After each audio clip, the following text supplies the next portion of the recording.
var säker på att tiden var på hans sida. Snart skulle alla behöva hans uppfinning.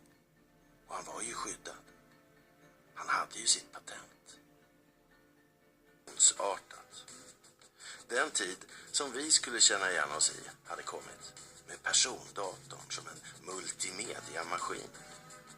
Och allt skulle vara i färg.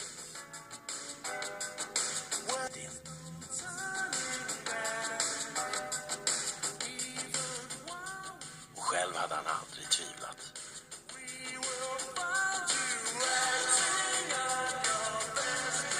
När jag hade tagit det här patentet så fanns det en sån övertygelse om att det här skulle användas. Att jag gick snarast omkring och letade när har de börjat använda patentet. Och så kom då stunden han väntat på. På en mässa i Stockholm upptäcker han en ny dator tillverkad av den japanska teknikjätten Hitachi. Färggrafiken är avancerad och välbekant. Då såg jag att det här måste vara på det sättet som jag har gjort. Och sen så skaffade jag en lite mer kvalificerad manual. Och då såg jag ju att det var exakt. Men uppenbart är ju nu att Hitachi använder Håkan Lands uppfinning. Det är alltså utan tillstånd Håkan Lands patent 986. Rimligtvis borde svenska uppfinnare. Bestigra svaghet blir uppenbar. För lagstiftningen har inga tänder. Brottet har inget straff. A patent. Nothing. The most you can expect to get from a court case are some of the royalties that you should have received had you been in negotiations in a pleasant manner. Patent is a piece of paper. That's all it is. No large corporation will suddenly say, oh, you've got a patent, that's great, then well, here's some money, we'll pay you a royalty. It just doesn't work like that. Vad Håkan Lands nu får lära sig är att för en enskild patenthavare kan det rent av vara farligt att sitta inne med rättigheter som någon annan använder utan tillstånd. Man är mäktiga fiender. Yeah, companies, any well-established company, particularly in the tech area, something that's likely to involve a lot of patents, their legal crew is very, very important to them. So that's a major part of their competitive strategy. They're going to try to ignore patents. So if you come up with a great invention and I figure, well, this would be really helpful to me, it often is going to be easier for me just to go ahead and basically use it. You know, if we could reverse engineer it and just act like we don't know about your patent. And then you're in the position you have to sue me. And then it's very difficult, you know, if you're an individual inventor and you have to go up against a Microsoft or a Google or whoever it might be. And said, this is something I invented. He was 1 year in court, 2 years in court. In the 3rd year in court, he spent a fortune. He packed his briefcase with his things in it, hat and coat. He went to the door of his apartment, turned round, changed his mind, went back, lifted the window. Nationella jurister. Jurister som inte bara försvarar Hitachis ståndpunkt utan går till motangrepp. För den internationella jätten hävdar nu något oväntat. De har inte stulit Håkans patent. Det är Håkan som från början har stulit patentet.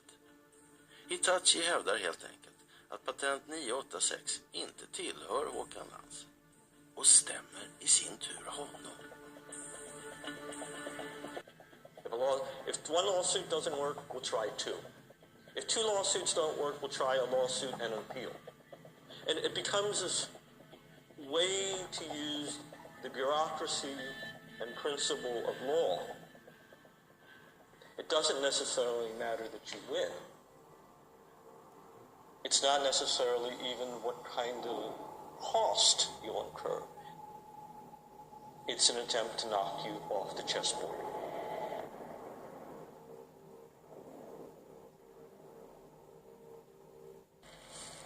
I use it, and if somebody wants to sue me about it, I will economics and decide whether to pay a license or whether to fight it. I do believe, and I hear enough stories from people I'm around, and I've seen in a few cases, that big business will very often be cutthroat, and we can do whatever we want. Our money is what makes things important, and it's unfortunate. För Håkan är detta ett chockartat uppvaknande. Han måste nu försvara sig. Hans patentinnehav var ingenting värt i verkligheten. Och på något sätt så känns det som att rättvisan, den som man kände trygghet för, rättsprocesserna, de används inte för att skapa rättvisa, utan de används som ett medel för att förhindra rättvisa. Rättvisan har alltså blivit verktyget för att skapa orättvisa. Och det här känns väldigt, väldigt fel. Insatsen blir ruinerad. Inte har någonting kvar längre. I mean, the inventors I've talked to, normally, you're talking about at least a decade. If they have a significant invention, and even if they're successful, it takes them 10 years to sort of prevail.